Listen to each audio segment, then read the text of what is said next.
coisas são por vir, grandes coisas acontecendo nesse lugar.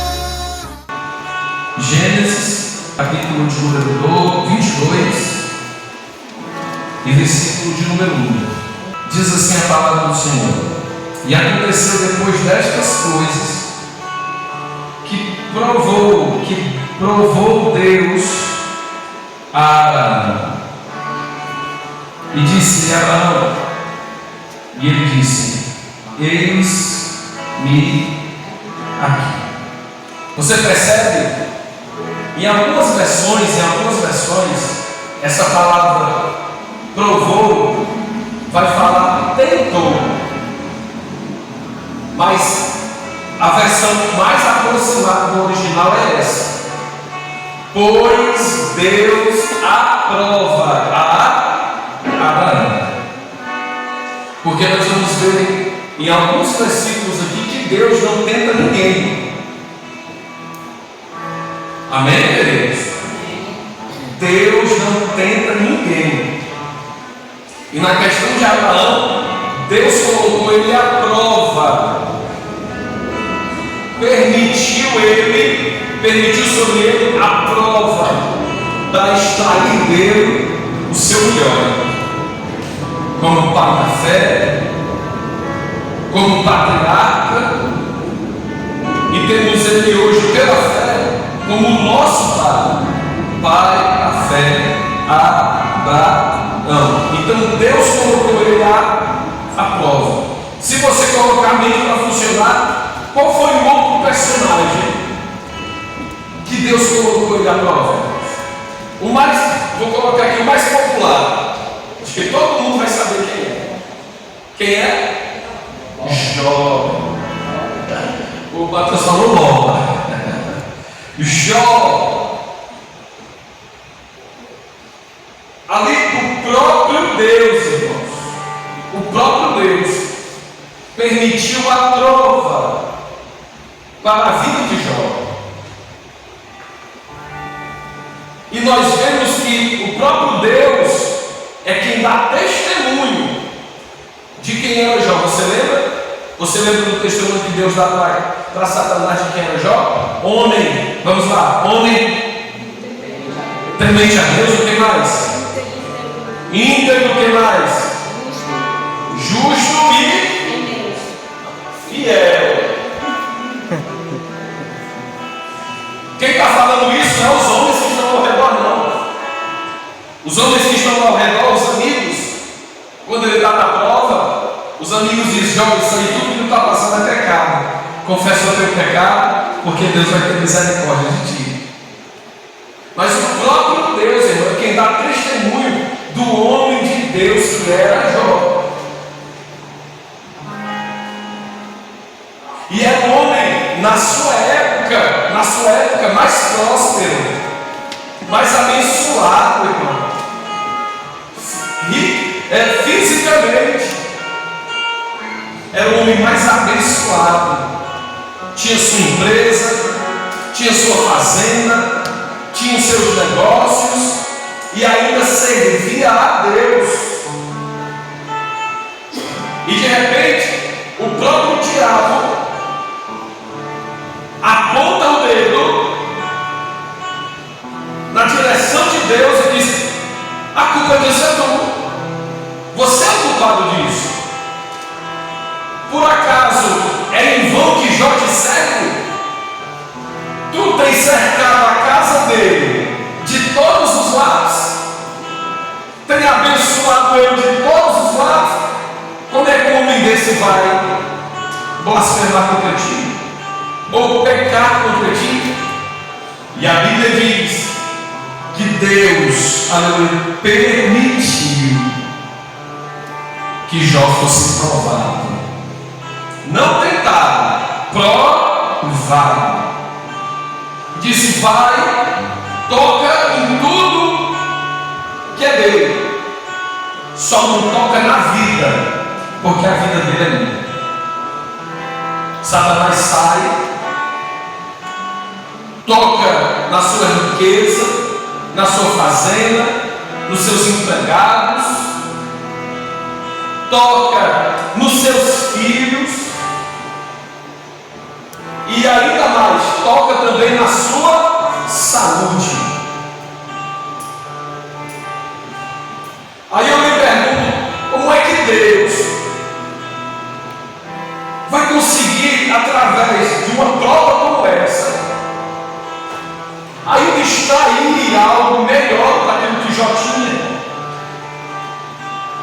Porque a Bíblia diz que quando os filhos de Jó, que eram 10, se reuniram na casa do primogênito para festejar, curtirem, Jó estava em casa como sacerdote, oferecendo sacrifício pelos seus filhos e orando por eles, dizendo: Senhor, eu te entrego esse sacrifício por algum pecado que os meus filhos porventura tenham cometido contra ti, perdoa-lhes. Então ele, o homem íntegro, fiel, que se dizia do mal, ainda é sacerdote da sua casa. Como é que Deus vai conseguir ainda extrair algo mais de Jó? Mas Deus sabia quem era que estava provando. Deus sabia quem era e agora estava permitindo a prova vir, aleluia, para a sua vida.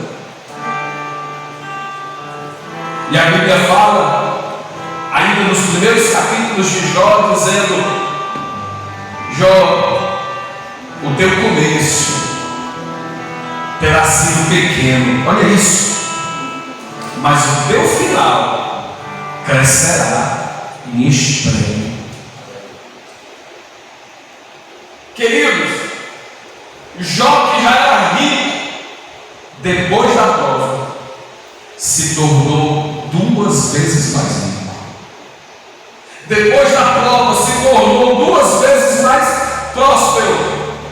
E depois da prova, se tornou 2 vezes mais, aleluia, fiel a Deus. Porque sabe como foi que ele falou? Sabe como foi que ele terminou? Ele disse assim: ah, Senhor, naquele tempo eu só te conhecia de ouvir falar, mas eis que agora os meus olhos te veem, aleluia.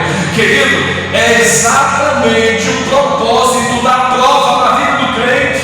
Oh, glória a Deus. Fazer com que venhamos enxergar Deus. Quando, irmão, está tudo farto na minha vida e na tua vida, nós não conseguimos ver o Deus da provisão. Vou repetir, porque pode ser que você não tenha entendido. Enquanto está tudo próspero, enquanto tem tudo dentro da nossa casa, nós não conseguimos ver ou enxergar o Deus da provisão. É quando falta, irmão, aleluia, louvado seja Deus. É quando faltam os recursos, é quando falta, aleluia, o alimento, é quando a prova chega, que nós podemos enxergar verdadeiramente que Deus está provendo tudo, aleluia, glória a Deus. A prova vem exatamente para tirar isso, irmão, extrair isso de nós, o nosso melhor.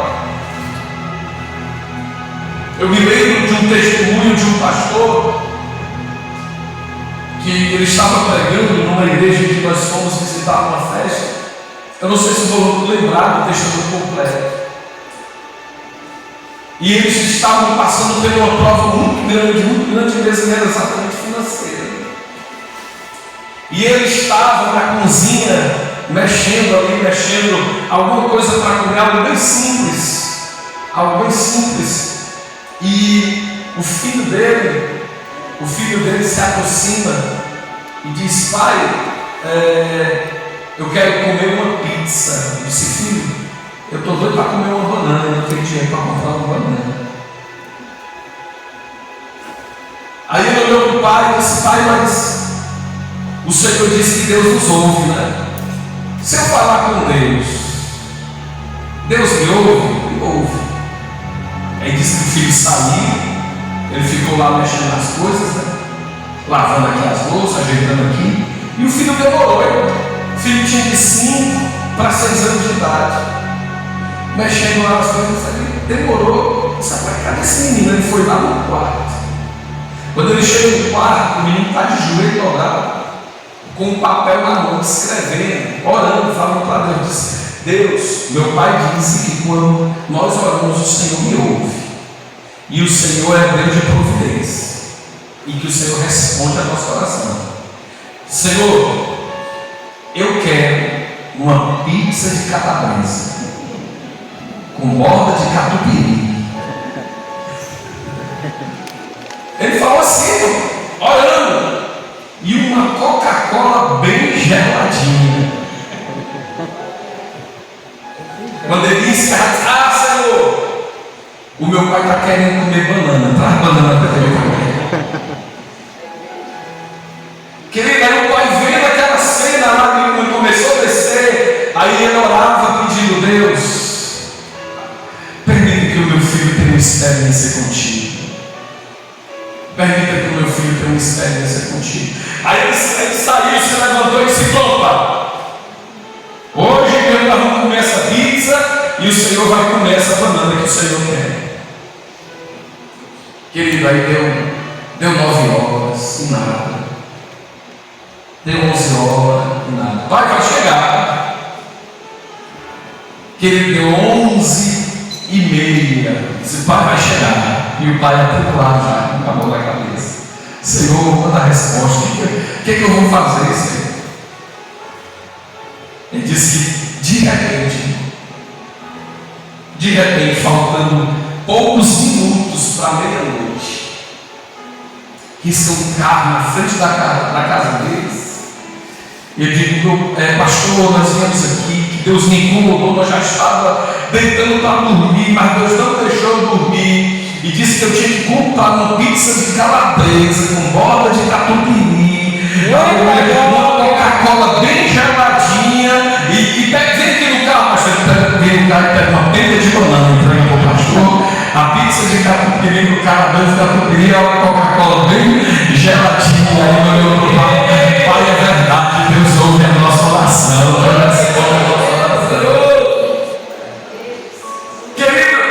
imagine o que foi que aquele pai, aquele menino enxergaram de Deus naquele momento de prova, irmão, providência. E muitas vezes Deus permite alguma escassez da nossa vida para que nós também venhamos enxergar que Ele está provendo tudo. Perceba Abraão. Isaac está dizendo, olha, tem fogo e tem lenha. Cadê o cordeiro? O pai responde, Deus proverá, meu filho, para sim cordeiro. Querido, e o lugar que eles estavam subindo era um deserto. Como é que eles iam comprar um cordeiro lá em cima? De difícil acesso. Mas Abraão disse, Deus proverá. Quando ele chega lá, ele já pega um menino, irmão, que não era um menino franzino, não era, ele tinha cerca já de 15 anos de idade, querido. Era alguém que já tinha força, já tentou segurar um menino de 15 anos de idade. O menino já tinha força, irmão. Mas assim como Abraão foi obediente, Isaac também foi obediente. Aleluia, glória a Deus. Quando lá em cima ele percebeu que o cordeiro ou o sacrifício era ele, irmão, ele aceitou. E também foi obediente àquilo que Deus tinha pedido ao seu pai.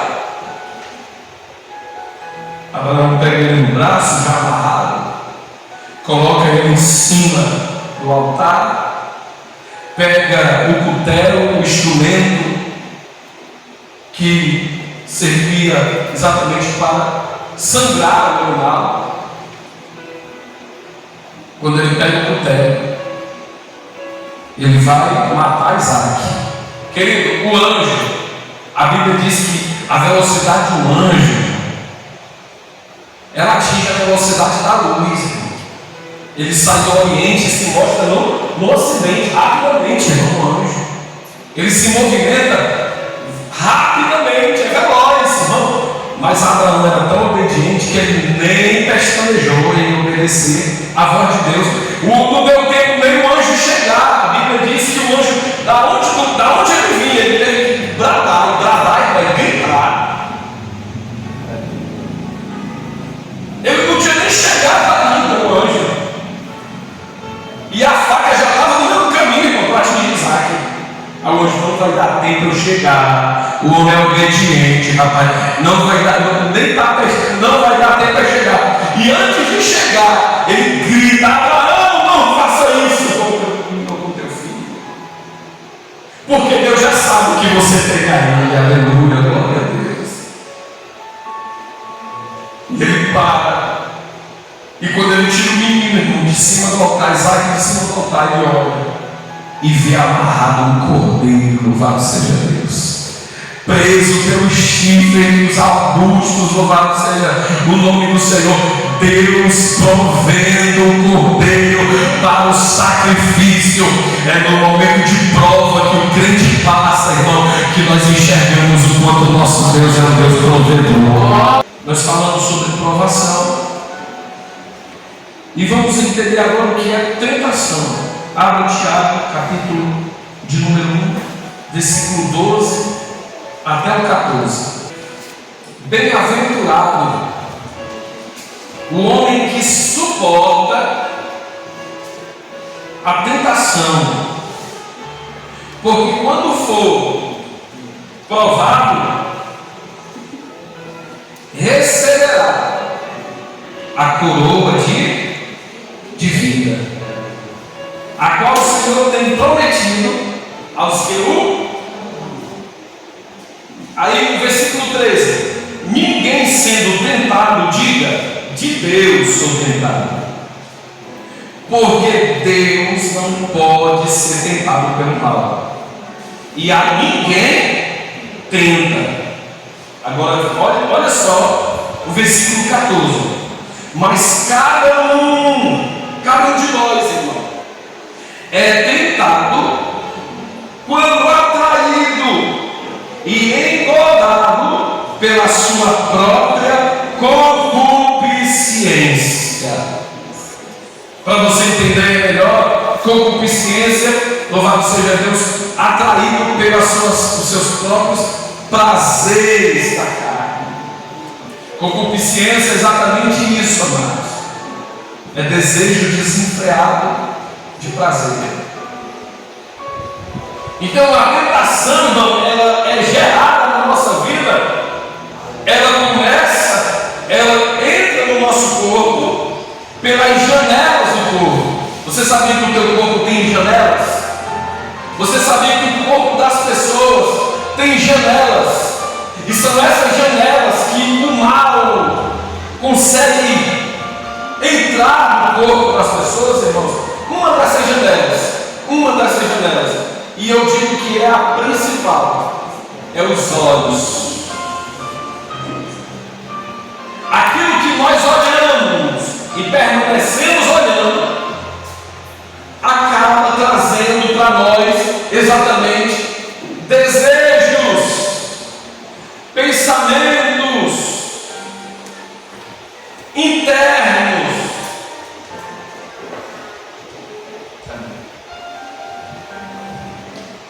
Acaba trazendo para nós esses pensamentos e desejos, irmãos, através do nosso olhar, queridos. Amanhã vai fazer 15 dias que nós estivemos aqui reunidos com os obreiros da igreja. E é por isso que o encontro, de 15 dias com os obreiros é importante você estar. E Deus me incomodou. Eu não sei se os obreiros chegam em casa, falando: rapaz, hoje o pastor na reunião de obreiros trouxe uma palavra sobre esse assunto. Se não falar, eu vou falar para você agora aqui. E Deus me incomodou de falar para os obreiros ter cuidado com aquilo que os olhos deles estão olhando. O que é, pastor? Pornografia. Sabe? Pornografia. Vídeos sensuais. Queridos, e essas redes sociais está cheio disso. Porque isso tem sido laço, irmão, para muitos homens dentro da igreja, irmão, que alimentam a indústria da pornografia, alimentam a indústria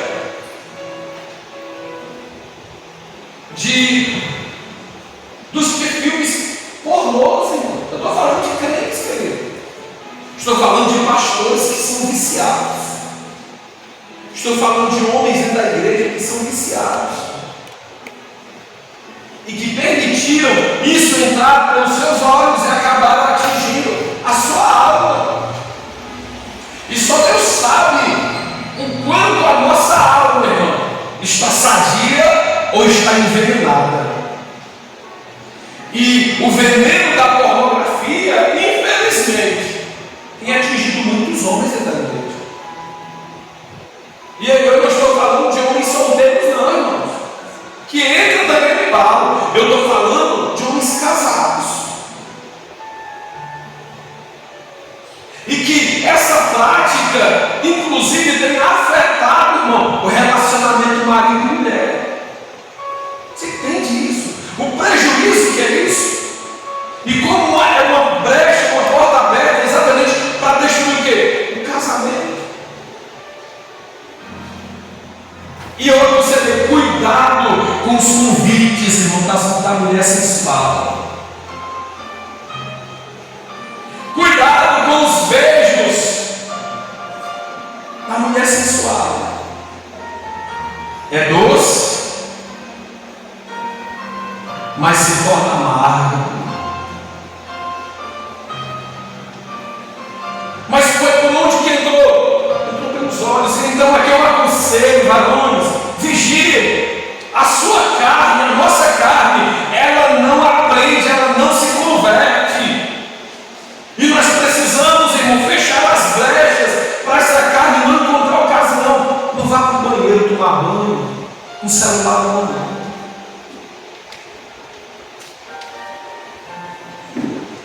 Não vá lá sentar no vaso, olhando para o celular, não. Satanás é sujo. O inimigo é sujo. Não, pastor, mas eu sou super crente, eu não faço isso não. Que conversa!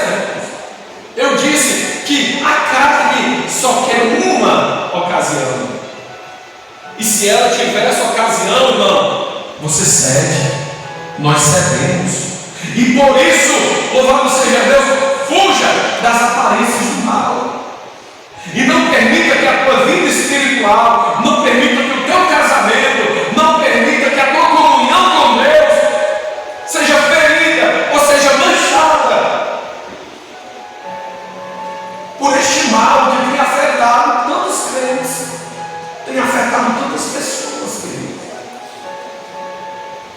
E isso não é provação, isso é tentação.